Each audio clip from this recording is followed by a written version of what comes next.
Halo, selamat bergabung kembali di pembelajaran matematika. Sudah siap? Baik, kali ini kita akan belajar tentang pecahan desimal dan persen. Kita bahas dulu tentang pecahan desimalnya. Baik, lihat di sini kita memiliki contoh ada angka 1/2. Ini adalah pecahan biasa. Mau kita jadikan pecahan desimal. Bagaimana?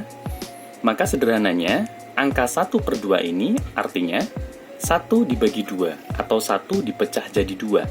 Kita boleh membahasakan dengan menggunakan parogapit. Kita artikan 1 dibagi 2. Karena 1 dibagi 2 tidak bisa, maka kita butuh tambahkan angka 0 bayangan di sini. Seolah-olah kita tambahkan 0. Maka di hasilnya kita pun harus menambahkan angka 0, Oke. Baik, 10 dibagi 2 sekarang sudah bisa. Berarti 10 dibagi 2 adalah 5. Kita tuliskan seperti biasa, di hasilnya berarti 5. Setelah itu dikalikan ulang ya. Nah, 5 kali 2 adalah 10. Dan kita kurangkan di sana, hasilnya adalah 0. Baik, ini hasilnya. Berarti angka 1/2 sama dengan 0,5. Seperti itu. Baik, berikutnya kita belajar tentang nilai tempat desimal. Kalau dulu kita belajar nilai tempat, bukan menggunakan desimal ya. Jadi kita belajar nilai tempat itu ada ratusan, puluhan, dan satuan semacam ini. Ada ratusan, puluhan, dan satuan.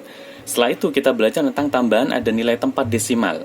Nantinya kita bahas tentang ada persepuluhan, perseratusan, perseribuan, dan seterusnya. Oke, perhatikan contoh di sini. Ada 123,456. Kita baca yang bagian depan, seperti biasa, kita baca 123. Sedangkan bagian belakang, kita tidak boleh mengatakan ini adalah 456. Bukan, karena di sini dipisahkan dengan tanda koma. Artinya, 123,456. Tidak boleh dibaca dengan 456. Paham ya? Oke, sekarang kita sebutkan nilai tempatnya. 1 ini posisinya sebagai ratusan. Karena dibacanya adalah 100. 23, karena 2 adalah puluhan, maka nilai tempatnya adalah puluhan. Sedangkan 3, nilai angkanya adalah tetap 3, maka dibacanya adalah satuan. Baik, sedangkan setelah koma, maka ini berubah, bukan jadi ratusan lagi, tapi nanti dengan bahasanya adalah berubah jadi persepuluhan.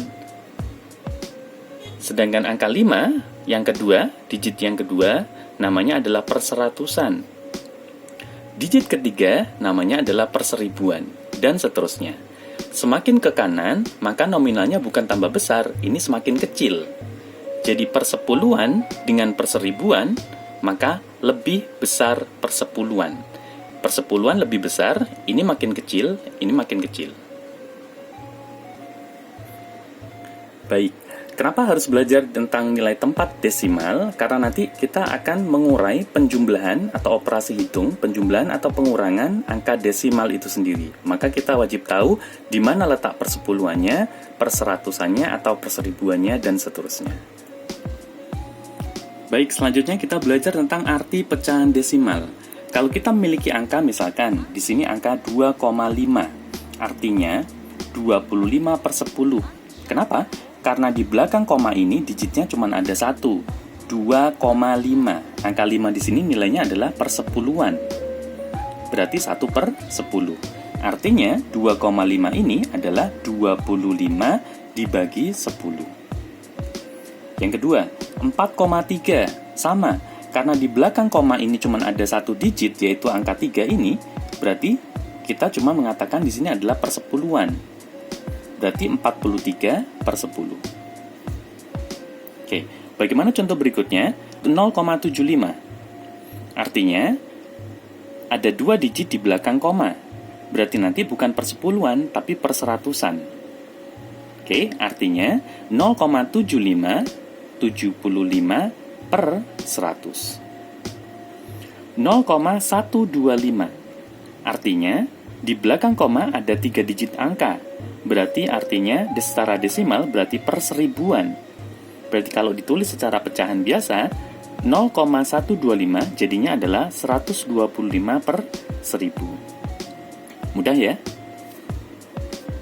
Baik, selanjutnya kita coba pengerjaan pengoperasian penjumlahan dan pengurangan desimal. Kita beri contoh, 0,1 ditambah 0,2. Kedua bilangan ini sangat sederhana. Karena keduanya desimal, maka kita langsung bisa menyusunnya dalam bentuk susun sederhana semacam ini. 0,1 Jika keduanya disusun, maka tanda koma ini harus diluruskan. Oke, kita cukupkan seperti ini. 0,1 ditambah 0,2. Ini sederhananya seperti penjumlahan biasa atau pengurangan biasa. Jadi disusun seperti biasa, asalkan koma ini harus lurus. 0,1 ditambah 0,2. 1 ditambah 2 adalah 3, 0 tambah 0 adalah 0. Maka hasilnya adalah 0,3. Mudah bukan? Berikutnya contoh kedua, 0,4 ditambah 0,52. Perhatikan, 0,4 kita tulis 0,52, 0,52. Perhatikan, 0 di belakang koma artinya kita boleh tuliskan atau tidak ya. 0,4 ini artinya boleh sama dengan 0,40. Boleh kita tuliskan semacam ini, atau tidak sama sekali. 0,40 ditambah 0,52. Kita jumlahkan seperti biasa. 0 tambah 2 adalah 2, 4 tambah 5 adalah 9. 0 tambah 0 adalah 0. Oke, hasilnya adalah 0,9. Mudah bukan? Oke, baik. Berikutnya, kita menuju yang pengurangan. Bagaimana dengan pengurangan? Kita coba 0,27 dikurangi 0,07. Kita susun seperti biasa. 0,27 dikurangi 0,07. Pengurangan biasa ya. 7 dikurangi 7 adalah 0. 2 dikurangi 0 adalah 2. 0 kurangi 0 adalah 0. Oke, maka hasilnya adalah 0,20 atau boleh angka 0 di digit berikutnya kita hilangkan seperti ini, boleh. Baik, contoh terakhir kita coba 0,6 dikurangi dengan 0,12. Masih ingat tadi ya, kita tidak boleh mengatakan ini adalah 12. Jadi kita sebutnya adalah 0,12. Oke, bagaimana cara mengurangkannya? Posisi di atas sini, ini tidak ada angka. Kita anggap seperti tadi, berarti ini kita boleh tuliskan 0 di sana. Artinya kita kurangkan seperti biasa. Pengurangan seperti biasa. 0 dikurangi 2, tidak bisa ya. Maka kita butuh meminjam bagian depannya. Pinjam depan seperti dulu, berarti kalau dipinjam 1, ini jadinya jadi 5. Kita buang ke sini ya, berarti ini kita jajarkan, ini jadi 10, betul? Begitu kan ya? 10 dikurangi 2, sekarang sudah bisa, ini jadi 8. 5 dikurangi 1 adalah 4. Oke, komanya lurus, ini kita cukup menuliskan 0. Mudah bukan? Baik, selanjutnya kita mengenal tentang persen. Apa itu persen? Persen kita artikan per 100, simbolnya adalah seperti ini. Oke, per 100. Artinya 1 dibagi 100 atau berapa dibagi 100. Oke, kita permisalan semacam ini. Kita memiliki satu buah kue ini, seperti yang kemarin, satu kue utuh. Ini kalau kita ibaratkan, kita jadikan persen, maka bentuknya adalah 100%. Karena utuh. Semua yang bersifat persen nanti diutuhkan, maka nilainya adalah 100. Dianggapnya adalah 100% atau nilai yang utuh. Bagaimana kue ini jika kita bagi 2 seperti ini, yang kita arsir ya. Jadi satu kue ini kita belah jadi 2, maka nilainya seperti yang kemarin pecahannya adalah 1/2, yang diarsir per keduanya, atau per seluruhnya. Berarti 1 bagian dari 1 dibagi 2. Oke, maka berapa nilai persennya? Nilainya adalah 50%, karena setengahnya dari 100. Betul ya? Karena ini separuhnya, setengahnya, maka 100, setengahnya 100 adalah 50.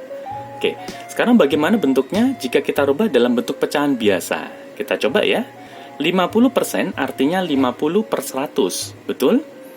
Maka kita boleh menulisnya seperti ini. 50/100 boleh kita sederhanakan nanti jadi yang paling sederhana sendiri. Caranya masih ingat dulu di kelas 4 ada menyederhanakan pecahan. Caranya adalah membaginya dengan bilangan yang sama. Pembilangnya dengan bilangan yang sama dan penyebutnya juga dengan bilangan yang sama. Di sini ada 50 dan 100. Yang sama-sama bisa dibagi berapa faktornya? Bisa kita bagi jadi 10. Kita bagi 10 ya. Maka yang bawah juga ikut dibagi 10. 50 dibagi 10 adalah 5. 100 dibagi 10 adalah 10. Betul ya? Apakah 5/10 sudah kecil? Belum. Ini belum paling kecil. Paling sederhana. Berarti kita butuh menyederhanakan lagi. Caranya gimana? Dibagi lagi. Berarti kita butuh bagi 5 supaya habis 5 dibagi 5 adalah 1. Kalau yang pembilangnya dibagi 5, maka penyebutnya juga dibagi 5. 10 dibagi 5 adalah 2. Betul ya? Nah, jadi hasilnya adalah 1/2. Sama dengan yang atas. Nah, berarti 50% itu nilainya adalah 1/2. Semacam itu. Baik, sekarang kita lihat contoh berikutnya. Kita punya angka 25%. Coba ini kita rubah dalam bentuk pecahan biasa. 25% masih ingat tadi? 25% artinya 25/100. Oke, kemudian kita butuh menyederhanakan sampai paling sederhana, sampai yang paling kecil sendiri. 25 dan 100, faktor yang bisa kita bagikan di sana adalah dibagi 5, betul ya? Kalau dibagi 2, nggak bisa, 25 dibagi 2. Kalau dibagi 3, nggak bisa juga. Berarti kita bagi langsung ke 5 aja ya. 25 dibagi 5 sama dengan 5. 100 dibagi 5 adalah 20. Betul ya? Ini ke sini, ini ke sini. Oke, apakah 5/20 sudah kecil? Belum, masih bisa kita kecilkan lagi. Bisa kita sederhanakan lagi. Dibagi berapa 5 dan 20? Bisanya adalah sama-sama dibagi 5. Oke, 5 dibagi 5 adalah 1, 20 dibagi 5 adalah 4. Maka, bentuk paling sederhana dari 25% adalah 1/4 seperti ini. Baik, contoh berikutnya, kita punya angka 60%. Berapakah nilai pecahan dari 60%? Bentuk yang paling sederhana, kita coba. 60% itu nilainya adalah 60/100. Jadi semua persen kita artikan per 100. 60/100. Kita bagi ya dengan angka yang sama. Yang atas kita bagi 10, yang bawah juga kita bagi 10. Berarti jadinya adalah 60 dibagi 10 adalah 6, 100 dibagi 10 adalah 10. Oke, apakah ini sudah kecil? Belum, masih bisa kita perkecil lagi, kita sederhanakan lagi. Sama-sama dibagi 2. 6 dibagi 2 sama dengan 3, 10 dibagi 2 adalah 5. Oke, berarti bentuk sederhana dari 60% adalah 3/5. Seperti itu. Mudah ya? Oke, baik, berikutnya setelah ini kita coba ada beberapa latihan soal yang bisa kalian kerjakan. Simak baik-baik dulu videonya dengan cermat hingga habis, kemudian baru bisa mengerjakan latihan soalnya. Baik, semoga bermanfaat. I'll see you next time, and wassalamualaikum warahmatullahi wabarakatuh. Bye-bye.